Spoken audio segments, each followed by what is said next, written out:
One of the toughest parts of creating a story is knowing where and how to begin.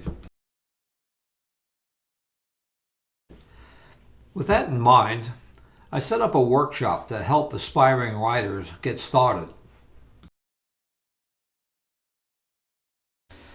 It's an extensive workshop specifically designed to help writers struggling to write their first story. This is me. I've been writing stories since way back in the last century. This slide depicts the 10 lessons in the workshop. As you can see, it covers a lot of ground, and each lesson has an assignment to complete. So why not give it a go? After all, it is free.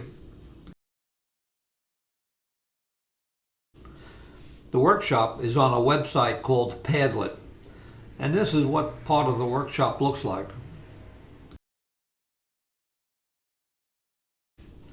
And here is how you can find it.